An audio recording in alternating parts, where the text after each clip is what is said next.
Ever wonder why some people seem to effortlessly get stakeholders on board while others struggle to get their message heard? Here's the truth.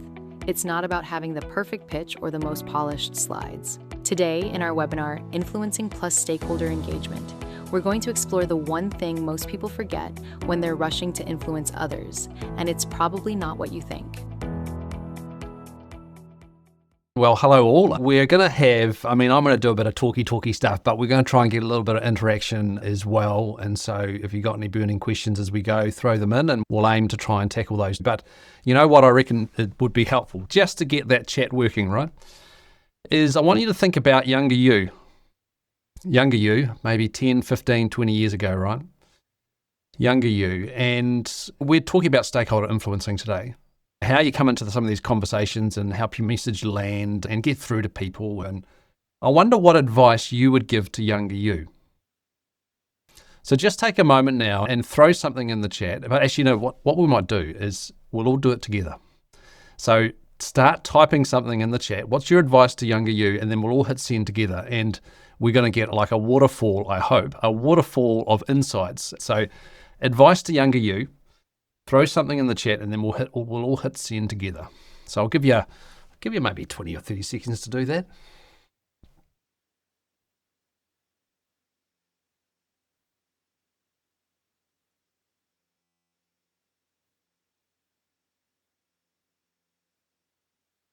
Hit fire if you want. Oh, I like that, Angela. Younger you would breathe before emailing my first response or first reaction. Oh yeah, I'm with you on that. Just go for it, don't overthink. Yeah, start earlier. Yeah, make it simple. I like that. Stay curious, Anna. I'm 100% on that. Imagine combining some of that, the advice of, just pausing and staying curious. That would make a difference. Just take a moment to pause, a moment to get a little bit more curious about what's going on in the other person's world. I think the advice that I would give myself is that little reminder that their story makes sense to them. Their story makes sense to them. Like that little reminder that there's another story going on, which I think is really helpful. Talk to stakeholders before starting to understand what is important to them. Yeah, Stephen, yeah, being more mindful. Mentors, yeah, absolutely. Robert Cialdini, yes, Andrew. I'm with you on that. In fact, I actually think I've got a quote from Cialdini today. We might have a look at that. That's a good book. So look, that's, we've got a moment like today, right? We're sort of stepping away from our work and from the noise of it all, just to pause and to think a little bit about this influencing game. And I've got another question for you that'll help as we frame this up for ourselves as we get into this. The question is, what are you asking for right now? So think about some of these stakeholders that you're working with. What are you actually looking to get? Throw something in the chat. It may, respect commercial sensitivity and all the rest. You can be as generic as you want, but like, what kind of things are you looking to get at the moment from your stakeholders? Throw something in the chat there. We'll just see what comes up. Looking for a win-win, Nikki. Yeah, that's definitely something to look for. More resources, Angela. Yeah. Clarity about how to partner with them. Yeah. Collaborative research ops. Yeah. What is meaningful to you? Collaborate and engage. Yeah. Lots of things. My intention today is not to go a mile wide and an inch deep, but rather we're going to pick off a particular theme and go deeper on it, because I think it's a particular theme that I think gets ignored a little bit, and it's certainly something that we can forget when we're in a rush to try and influence a stakeholder. Natalie, looking for respect and funding. Yeah. Co-investment. They're all important things. So I've got another question for you, and this one, it will seem a little bit left field, but it will make sense in a moment. What was one of the worst first impressions that you have seen? One of the worst first impressions.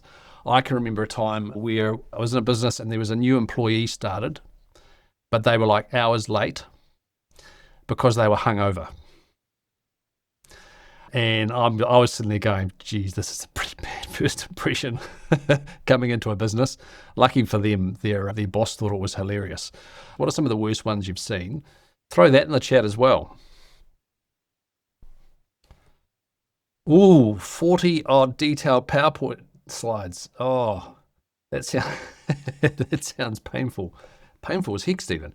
Yeah. One that we made or one that we saw, Alison. You choose, and you don't have to disclose which is which. It could be one that you've done or one that you've seen someone else. Someone coming in not interested, not prepared.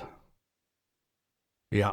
I had a meeting the other day and someone turned up online and they were just grumpy as. It was the first time I met them and they're just grumpy. I'm going, something big had gone on for them before that meeting.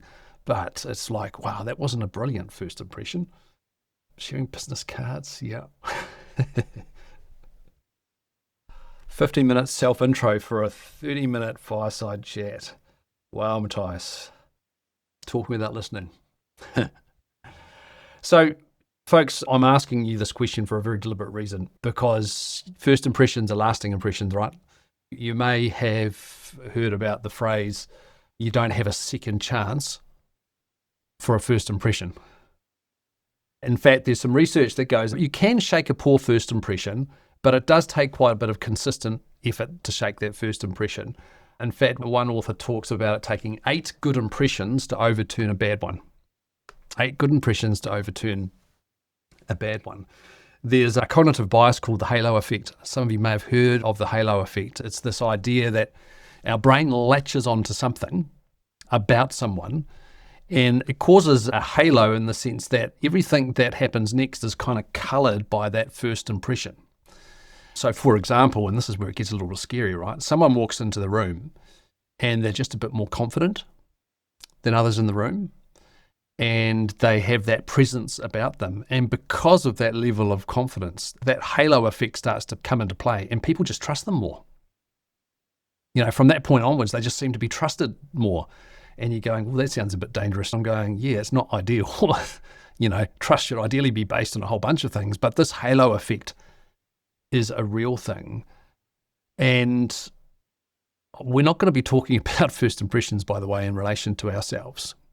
What I would really love to just sort of spend some time with you today is thinking about first impressions around something else. Because when you think about what it looks like as we come in to influence a particular stakeholder, we have got the first impression thing going on, right? So say this is us, and say this is our counterparty, stakeholder we're trying to get on board. Let's call them Bob or Bobby, right?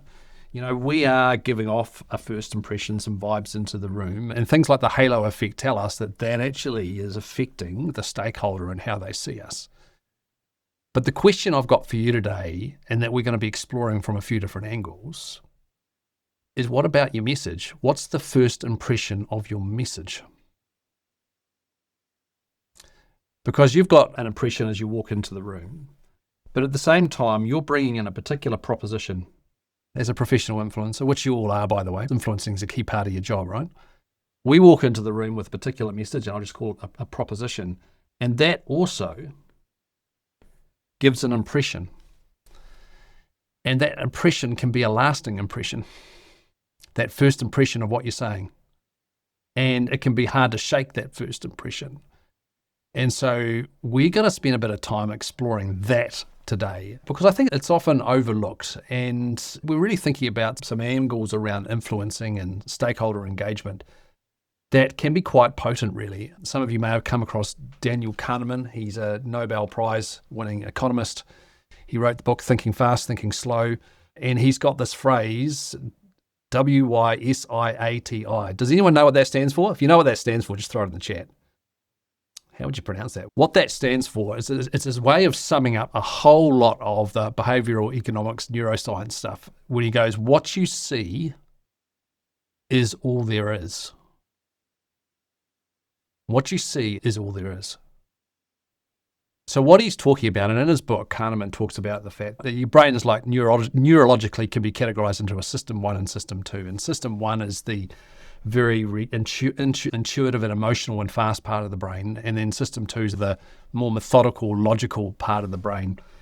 And it transpires that this more methodical, logical part of the brain is pretty lazy. And it relies a lot on the system 1 part of the brain, which is very good at jumping to conclusions. Now, this is a thing for our messages, right? Because quite often we've got a particular request or message for a stakeholder, we're almost intuitively going, we've got to speak to that logical. It's very logical what we want to put on the table. We want to see them to really grapple with the benefits of this and really give this some good, serious thought. And yet, unfortunately, what they see is all there is. That first impression, their system one brain is going to jump to conclusions around the message and is going to look at it and make a snap judgment around what you're saying very quickly, and that is going to colour everything that happens next. But, say, for example, you're sitting with a doctor and the doctor tells you, hey, you're about to have some surgery, or you've got a choice to have some surgery, and the doctor says, the odds of surviving 1 month after surgery is 90%. And you go, okay. But what if that doctor had instead said, the rates of mortality 1 month after the surgery is 10%? Now, statistically, the same result, right? But can you tell that that second message would actually be turning people away from surgery where the first one might be inviting them in? It's a little bit like when you go to the supermarket and you go past the delicatessen and you can see a whole lot of shaved ham, right? They advertise it as like 90% fat-free. They don't advertise it as 10% fat. Because that first impression, the jumping to conclusions part of our brain latches on to some of these things, and it makes a really big difference to how our message lands. But how we initially frame our message or our ask matters. And it matters a lot. The topic we're really going to be thinking about is framing. You can see a family pic there, is framing. So what we're going to investigate together is, what does it look like to frame our messages in a really effective way so that the first impression of our message is a really powerful and helpful one and is more memorable and can stick. That's the aim of the session today, is to explore framing. I'm going to really share with you, just to explore the concept of framing, and then we're going to look at 3 different ways that we could explore how to frame. And we're going to get quite practical in what you can do to really help your message have a helpful first impression and really help it land. So that's my intention, and we'll be aiming to get that done in our time together. And by the way, if you've got questions as we go, throw them into the chat. We can always pause and tackle some of those questions. Probably one of the more famous examples of framing of messages that I'm aware of, and it's almost a legend in the world of advertising, was a story about a blind man. And some of you may have come across this. The story goes that there was an elderly blind man that was sitting on a busy street corner at rush hour begging for money. He had a cardboard sign next to his tin cup that read, "Blind, please help." The cup was empty. A young advertising copywriter walked by and saw the blind man, his sign in the empty cup, noted that people walked right past him unmoved, and she took a pen out from her pocket, turned the cardboard sign around and scribbled a new message on the back. She left it with the blind man and went on her way. Immediately, people began putting donations in his cup. When it was overflowing, the blind man asked a stranger to tell him what the sign now said. And it read, "It's a beautiful day. You can see it, I cannot." And you go, wow, you can just see how that particular message has a bit of punch through, has a bit of traction, and is a wonderful example of framing. So my key message for us today is this idea: when we think about trying to get our stakeholders across the line, we want to frame it first. That's the key point. We want to frame it first. It's so easy just to jump over the whole framing exercise because we're in such a hurry to get our message across that we kind of forget that slowing down a little bit to do a bit of framing could actually be quite handy. But let's explore framing a little bit. And, why do we frame things? This is a photograph, but you can think of a piece of art, for example. What is it that we're trying to achieve when we frame a bit of art? What does a frame actually do? So take a moment, again, throw something in the chat. What do you reckon we're trying to achieve when we put a frame around something, around a bit of artwork or a photograph on the wall? What are we actually doing? Why do we even bother doing that? So throw something in the chat. What do you reckon? Why do we bother framing?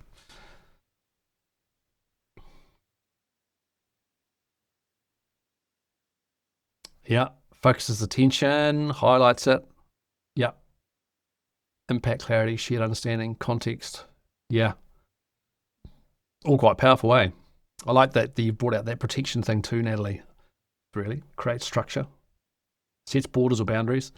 I reckon those are all really potent ideas. In fact, we can kind of use that example of art to really give us a bit of insight in terms of why we want to frame our message as well, right? So when you think about a piece of art, you direct attention, don't you? when you've got that frame and you've framed up something on the wall, that particular artwork, it draws the eye into how that artwork has been framed. And I think importantly, it also shapes perception. The story goes that Van Gogh was so obsessed about framing that when he couldn't afford a rich gilded frame, a little bit like this one in the image here, he used to get the wooden frame and paint yellow crosshatches on it to try and give it that sense of weight, value. Matisse apparently called the four sides of a frame the most important parts of a picture. So there's something artists know about framing, right? Maybe photographers know about framing. The frame can shape our experience, can't they? It shapes the experience that we have with the artwork. So you look at this particular frame here, and maybe even if you contrast it with this wooden frame, right? What seems more valuable? That gilded frame says something, doesn't it? It conveys a sense of value and weight. In fact, from a perception perspective, it may even help date the artwork and help someone experience it in a particular way. But say, for example, that frame was red. It was a bright red frame. How would that shape your perception of the artwork? Potentially, the red parts of the artwork would pop, wouldn't it? That'd be the ones that would really stick out for you.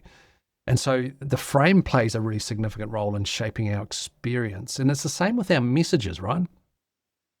The messages that we're wanting to convey, the frame is like a lens in which we view the message. And we've got this opportunity to frame up our message in a way that will shape someone's perception of it. And there's a moment at the start of the conversation, really, where you might say there's almost a battle of frames. There's a moment at the start where the question is, how is the message going to be framed? Because if you're not putting a frame around your message for your stakeholder, they're going to put a frame on it. If you don't frame it, they're going to frame it. And like Kahneman would say to us, this what you see is all there is idea, that their brain will jump to something.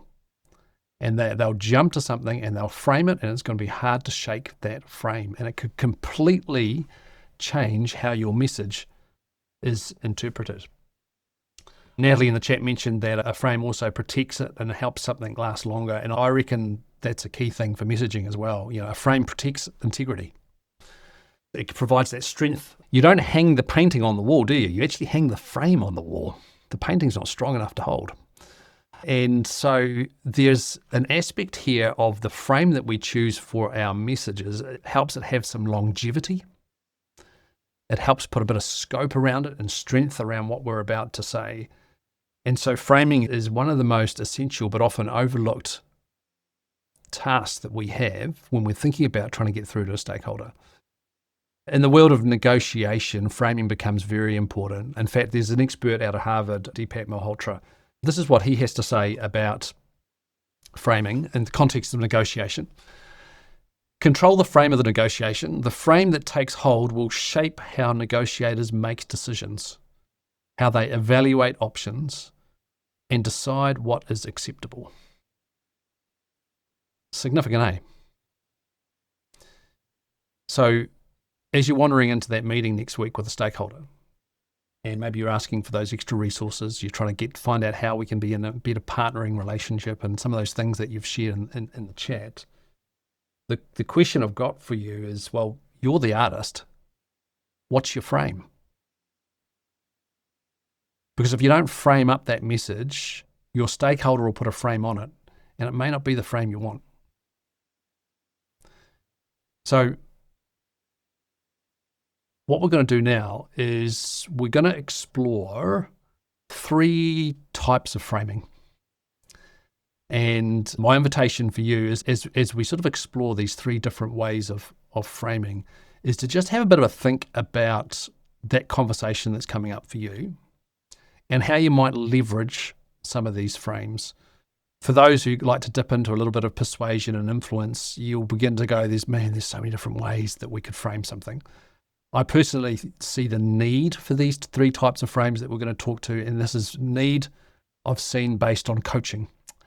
and training. So what I do is I hide behind the scenes often and help people sort of bring their best to tough conversations where they're trying to influence a stakeholder internally. Maybe there's a bit of emotion. Maybe it's just a high stakes kind of deal that they're working on.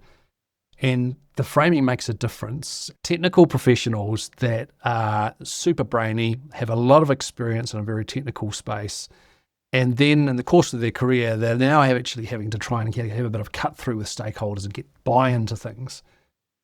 And one of the tricky things with something you care about, and when you've got a lot of information you could share, is that we can speed into the conversation too quickly. So it's a little bit like with our stakeholders. We're up to about chapter 7 in the book, and it's almost like we've ripped out the first 2 chapters, and your stakeholders going, what are we talking about again? You can probably detect that level of frustration. Some of you may have had some of those conversations in the last week. What we're talking about is being able to frame for clarity and frame for context. Now, personally, my sense is that this idea of framing for clarity could be one of the more important frames for us. Because my sense in working with technical professionals over the years is that it's really easy to speed into the conversation. In fact, what do you reckon, what kind of messages do you reckon you could get back from your conversation partner if you've failed to provide context in a conversation? Throw something in the chat. What do you reckon? Like, you've just sped into the conversation, you're up to chapter 7, they're going, actually, what book is this again? What kind of messaging could you get back from someone, do you reckon? Throw something in the chat.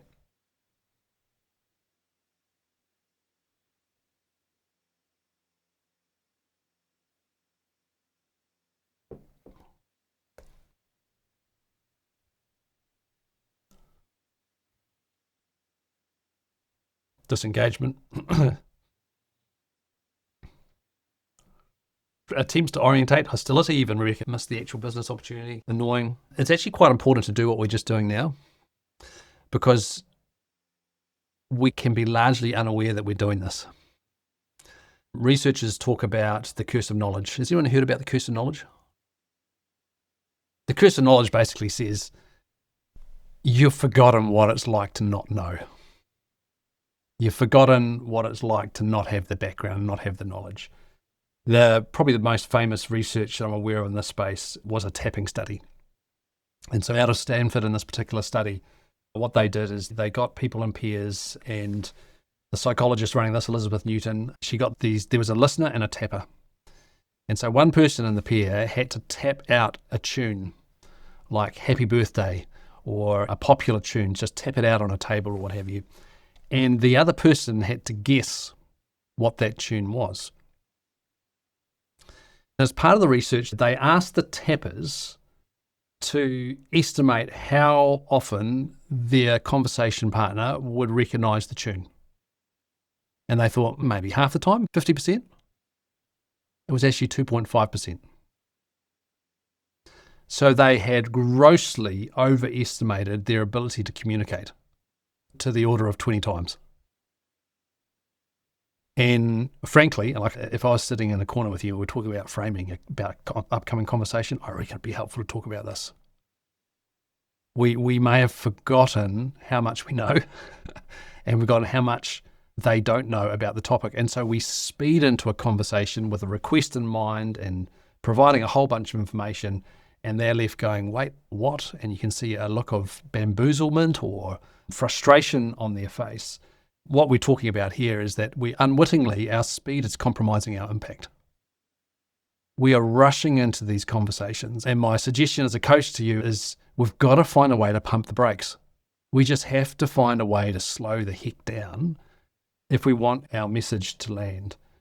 If I was to bottle this up in a bit of a principle, it's this. Don't just prepare the message, prepare the person for the message. And that's really the art of framing in many ways, isn't it? Like, what are you going to do at the start to get them ready to even receive this message, to be able to even comprehend it? Where do you start? What do you do to frame that up with a level of clarity? So I want to share with you a bit of a conversational tool here. that can help with this. It's almost like a bit of a 1, 2, 3 type tool. What I've found with my clients is that there's a lot of value, and actually I found with myself as well, there's a lot of value in having conversation starters, like sentence starters in your head, because I find I can walk into a meeting and have a sentence starter in my head. So I want to give you 3 sentence starters that you can pull together to set the context, the frame for understanding in a very, very quick way if you want to. But I also want you to see that these 3 things are not just something that you can deploy within 20 seconds, which you can. They actually are the scaffolding for a bigger effort around framing as well. So I want to play on this metaphor of pumping the brakes, right? So we're going, hey, our speed compromises our impact. We've got to pump the brakes. And so what I'd love to invite you to think about is your ABS brakes in the car, right? So we're thinking here about ABS, about, because, and so. So these are sentence starters because I want you, it helps us to remember them, right? So you think ABS, and it's a brake check. So there's ABS, then check. And I just want to walk you through this so you can see the possibilities of potentially leading off a conversation in this way. And then what we're going to do is the next couple of frames we talk to will actually go a bit deeper into the possibilities of going deeper in this space as well. So what are each of these conversations starters doing? The first one, when you're saying, hey, I want to talk to you about, it's like, this is the book we're opening up. This is getting someone on the same page as to even the subject we're even talking about. The next one, because, that's about relevance. That's not about our world, that's about their world. We're going, why should they care about this? What's the because for them? How on earth is this relevant for them? And the next bit, so, is about direction. So we've got subject, relevance, and then so is about direction. Like, where is this conversation going? How is this conversation going to proceed? And then the last check bit is to go, we check in with them to go, how does that sound? Or what do you think? So let me just make up an example on the fly. You've got a conversation with a stakeholder about extending the timetable. Or actually, no, maybe you want some feedback on a proposal. So you go, hey, Bob, I just wanted to chat to you about this proposal that I know you've been aware we've been working on, because I think your insights on this are going to be really important, because there's some things that are going to happen in the next quarter that I think potentially could impact your team. So what I wanted to do was just spend half an hour just walking you through it. How does that sound? Okay, now, can you see we just did that? We framed up the entire conversation that we were wanting to have within probably about 15 seconds. Didn't take much, but what we're doing is in service to our listener to go, hey, we've got to get them on the same page.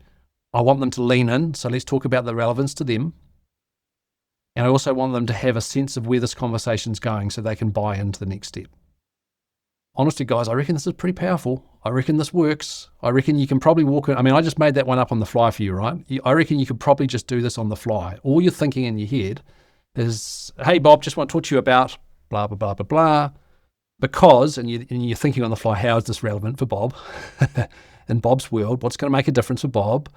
And so what I wanted to do is, so about, because, and so.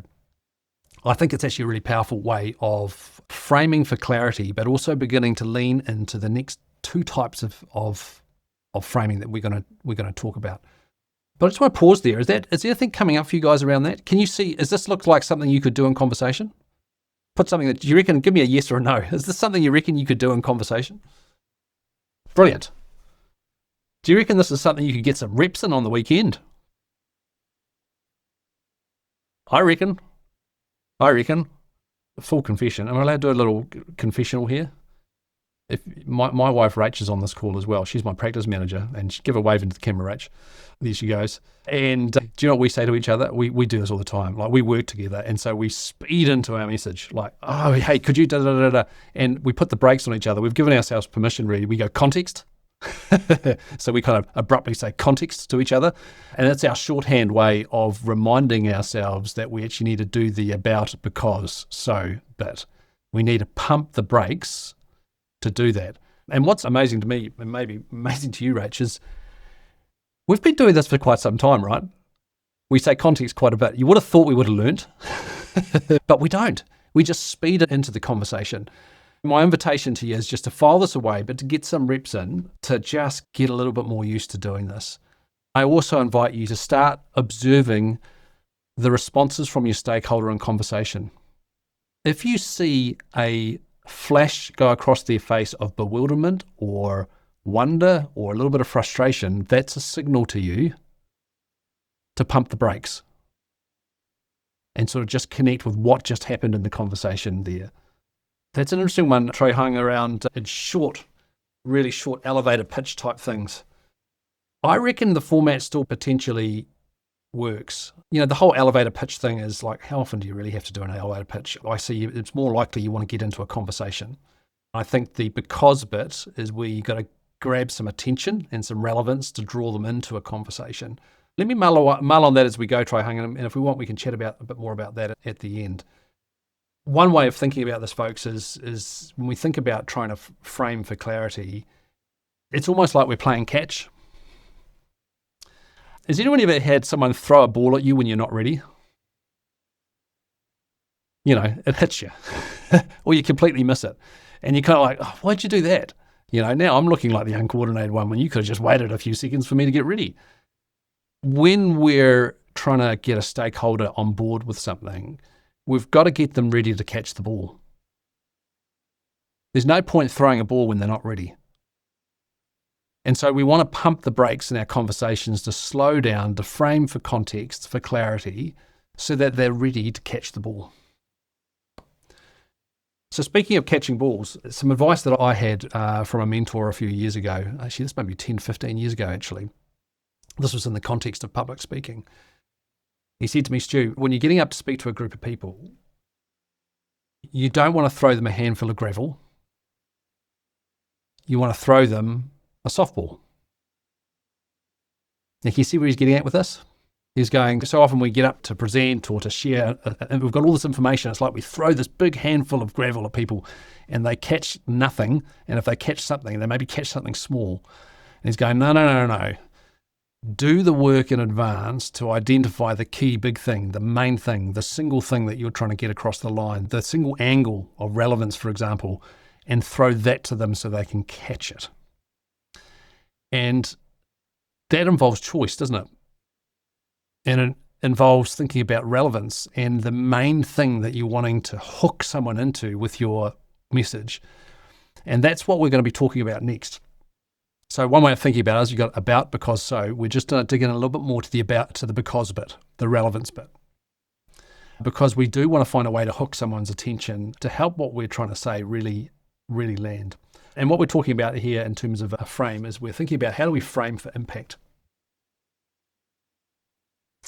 How do we frame in a way that has that level of cut through and punch and retention and memory that gets them leaning in, and it's something they're going to be thinking about while you're talking and something maybe they'll walk away with in their heads. And when we start thinking about framing in this context, we begin to realize it's an attention game. What we're really trying to do is how do we grab someone's attention and how do we hold their attention? And it transpires when you think about the world of influence and negotiation that attention is a massive part of it. For those that came along to a previous workshop we ran around vision, we were exploring this idea, and actually Cialdini, who someone mentioned a bit earlier, he says this: the importance of attention is importance. The importance of attention is importance. What do you reckon he means by that? The importance of attention is importance. I know. Here in New Zealand, it's getting on Friday afternoon. Maybe it's a bit late in the day on a Friday to be asking curly questions like this. What Cialdini is talking about here is that wherever your attention lands, at that point in time, that is the most important thing to you.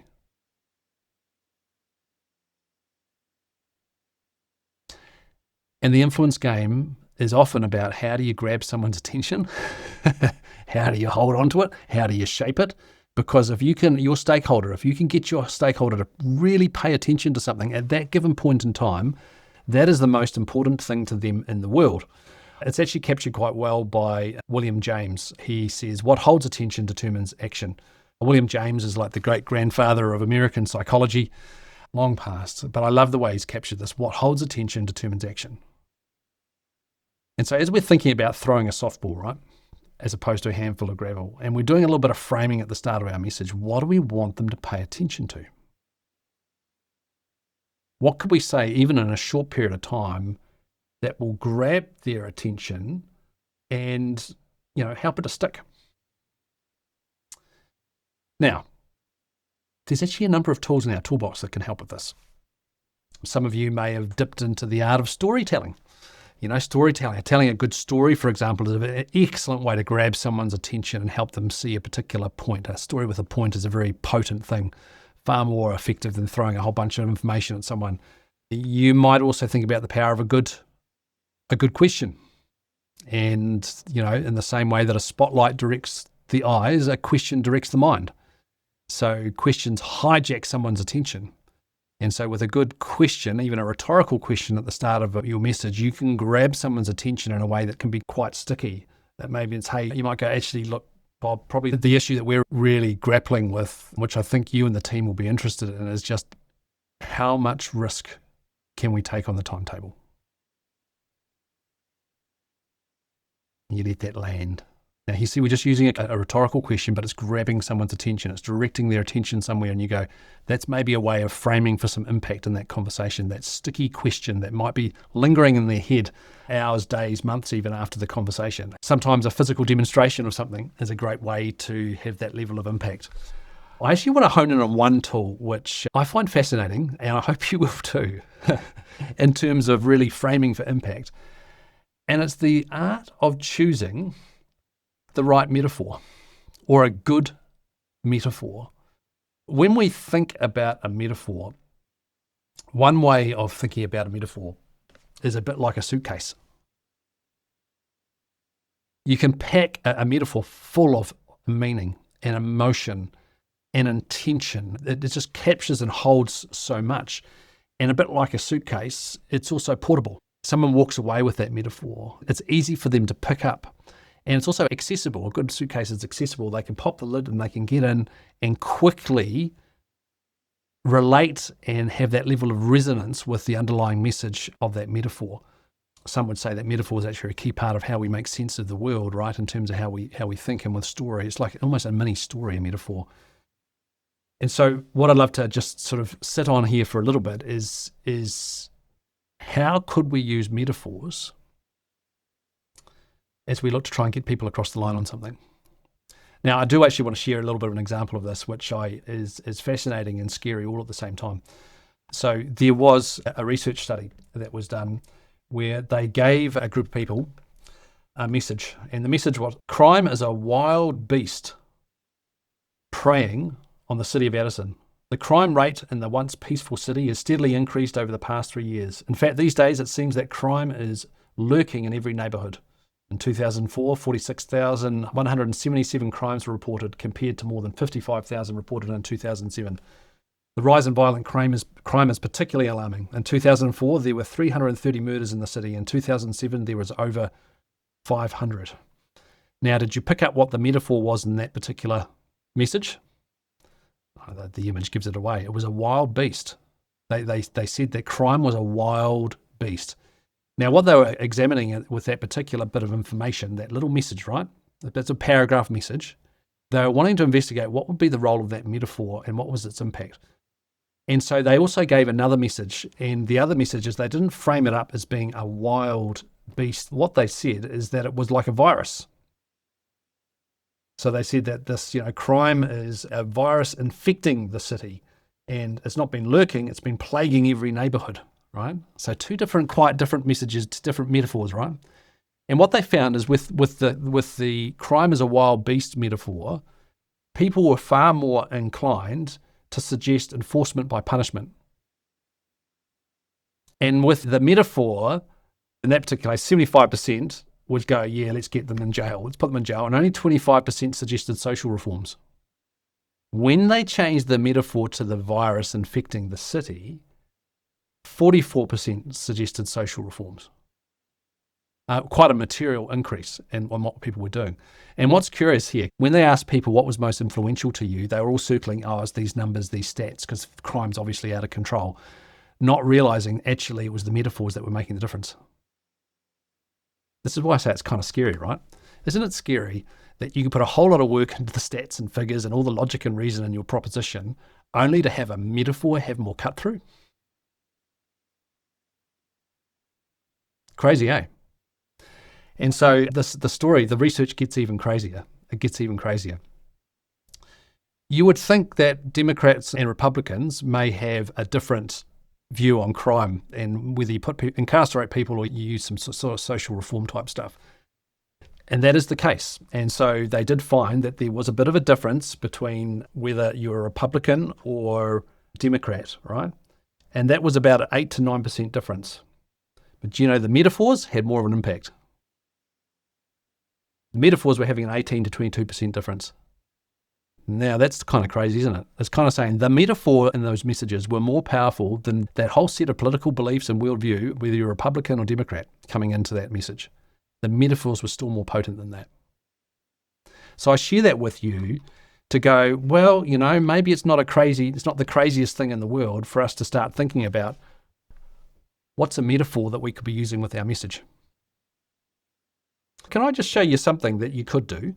In fact, I'll just see if you can see this up on the screen, right? Does this look familiar to anyone? ChatGPT. Now, my favorite way of using ChatGPT is something like this. Give me an advanced prompt. I get it to teach me how to use it, right? Detailed prompt. And I go, if you want, run it. And I go, okay, run it.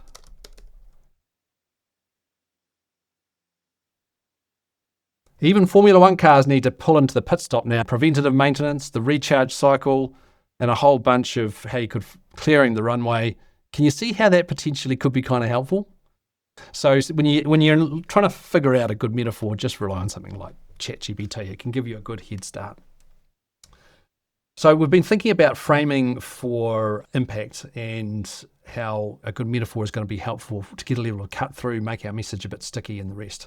We're going to look at one more thing. Before we do, if you're interested in a few extra videos, particularly around dealing with people that you find that you're having to push stuff onto them and you're having to deal with a bit of resistance, I've put a few videos on a page here for you. I'll put a link to this into the chat as well. You don't have to subscribe to anything to get those videos. If you do want to subscribe, you can. I'll put a newsletter out with a few different things. But I'll leave that to you. Let's just talk about this last way of framing and we'll wrap up with that. It's actually probably one of the more boring things you can think of. And yet I reckon it's one of the most underestimated ways of thinking about how do we actually frame things up. How does it feel when someone takes away your choice? How does that feel? Someone tries to push something on you. Feels pretty lousy, eh? You start going like this, right? Reactance. You can't tell me what to do. It's a bit controlling, confronting. The barriers come up. It doesn't feel good at all. So we don't like that at all. And actually, how do we feel when something's really uncertain as well, where we really are a bit at sea? We don't know where this whole conversation is going to go. How do we feel about that? You're a bit like this as well, right?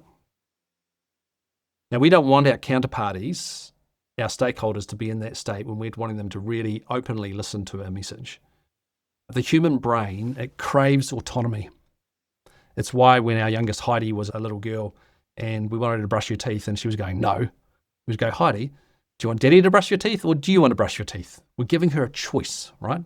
And in her little psyche, right, that choice makes a difference. Human beings, they crave autonomy, they crave choice, and they also want certainty. Certainty, when there's a level of uncertainty, it does a number on our brain. It's seen as being very threatening to us. Now, those are problems that we've got as we come into a conversation with our stakeholder. Add to that suspicion, which is kind of like a certainty thing. And they're going, where's this conversation going? What's going to happen here? Is Natalie going to try and take advantage of me in this conversation? Sorry, Natalie, I know you wouldn't do that.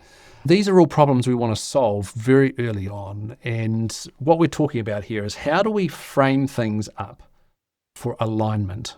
How do we get at the start of the conversation a degree of alignment that's going to help give them that sense of certainty as to where we're going, and give them a sense of choice as to where we're going as well. This is not a conversation that's being done to them, so to speak. And this is where we lean a little bit into the so bit, right? Remember that about, because, so. And so is where we go. We give a sense of direction. And the tool I want to talk to you about here, which I think is overlooked so frequently, it's a very boring tool. It's actually the humble agenda. The humble agenda. And I got to tell you, this is just totally neglected. And when we think about agenda, there's a couple of agendas we can think of. There's the agenda before the meeting, like a written agenda. And like from a negotiator's perspective, they're gold, right? That's where you set the structure. That's where you set the sequence of issues. And that's where you set up the scope of the discussion. All of those things we do with an agenda, and they're a hugely potent tool to focus someone's attention as well. But even when we don't have a written agenda, can you see it's something that we can very easily do at the start of a meeting? And with that about, because, so link in terms of, so we're going to go in this direction, or could we go in that direction, is that opportunity for us to go, hey, look, before we get started, I sort of thought it'd be helpful for us to chat about this. What do you think? And actually, what would you like to chat about? Now, what I'm doing there is a little mini negotiation, and we're getting a level of buy-in to what happens next. We're respecting their choice and their autonomy, and we're giving them a sense of certainty around where this conversation is going. And it's a really powerful tool. And also, by the way, it helps protect your backside. When you've set up an agenda at the start of a meeting, either in conversation or you've shared one in advance, you've collaborated one in advance, and you get hit sideways by something you didn't expect. And you've got that moment to go, oh, Bob, I can see that's a really important issue, and I really want to take that seriously. But you probably would have picked up from the agenda that I actually didn't come along today prepared to talk about that. And I do want to make sure it's given the attention that you need. So maybe we could schedule another time to talk about that. But by all means, why don't you share your thoughts with me about that now? So can you see how I'm using the agenda there as a tool to help give you a little bit of space and to get if the conversation's going off piste, you can use this agenda tool to bring it back in line. So I see a poll has just come up, which is the very subtle way of saying, Stu, you got to shut up now. You got to land the plane. No. Okay. We do need to land the plane. Look, my intention for this session, guys, was to go frame it first. Pump the brakes on your conversation. Think about a little bit of work in advance sometimes, but think about how you're going to frame up the start of your message with your stakeholders, because those first impressions are lasting impressions. The halo effect, what they see is all there is. They're going to make some snap judgments around the relevance and importance of your message. And so we do ourselves a big favor by just pumping the brakes, slowing down, and actually serving them to help them frame up this message that you're about to deliver. At the end of the day, you guys are the artists, right? You're the artist. You choose the frame. If you don't choose the frame, your stakeholder is going to choose it for you, and you might not like that frame. So let's land the plane there, but I also want to just provide that opportunity for a few questions. I've got a couple of minutes for a few questions. If anyone's got any questions, just throw something in the chat, or even feel free to unmute and wave maniacally at the camera. Any questions? Anyone?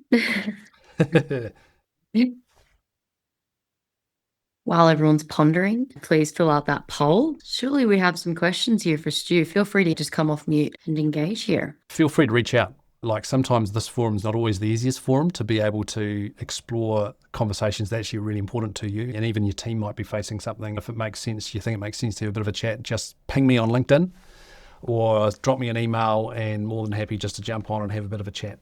So you can we can maybe think about how you might put some of this into practice.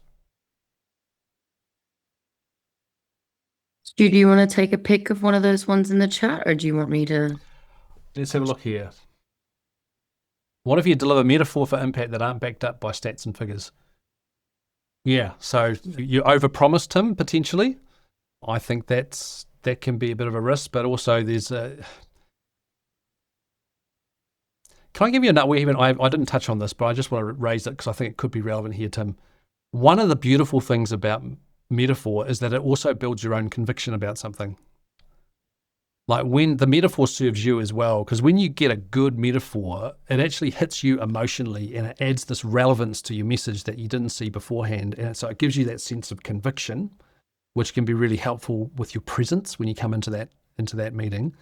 But yeah, I think you do need to be careful about over promising, or, the stats and figures that follow will be important, and sometimes that's what stops people from making a decision. How do you change someone else's frame and agenda to get what you want? Ooh, the battle of the frames. The battle of the frames. Well, at least maybe you're a little bit more equipped now to see some frames being used on you. A good negotiator in a room, for example, owns the frame. In fact, one of the frames that people use is the whiteboard. Like what gets put on the whiteboard ends up framing the conversation. You see that? Or the document. Who controls the document? So being aware of frames is sometimes we've got to go through a reframing exercise where they put a frame on the table and then you're going, oh, I can see that. Although I guess the way that I've been seeing things is this whole project seems a little bit like whack-a-mole, or whatever metaphor you want to talk to. So sometimes you got to fight the frame with a frame, or even, and this is like next level, is you actually use their frame but in a deeper and a slightly different way. Yeah. Oh, I know you think that this is like a snowball rolling downhill and it's getting too much momentum and it's going to cause havoc. But you see, you might be able to leverage their metaphor in a way that works for your message as well. Should we look at one more? Kate, what if you work with people that don't understand that there was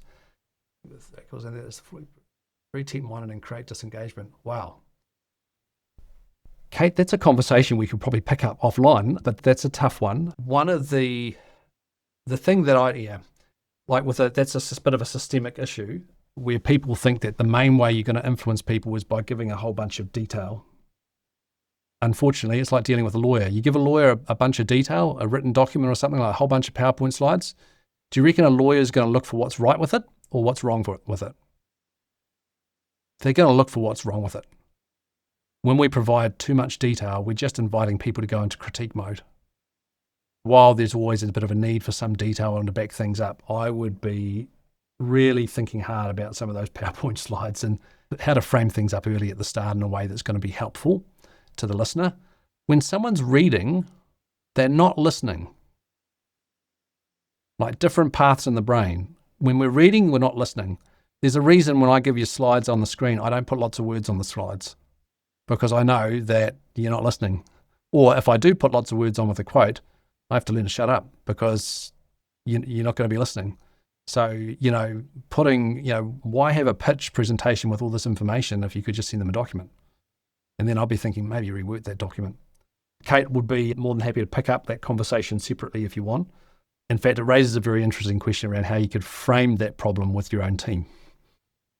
What would be the metaphor that you could use with your own team to start to begin to frame up how they could be doing a bit better with pitching their stakeholders? Well, I reckon, shall we land the plane there?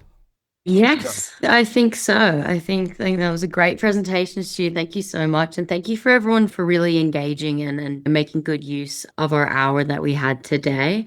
I will just close off the presentation for everyone. But yeah, again, thank you very much, Stu. That was great. My pleasure. Thanks for having me.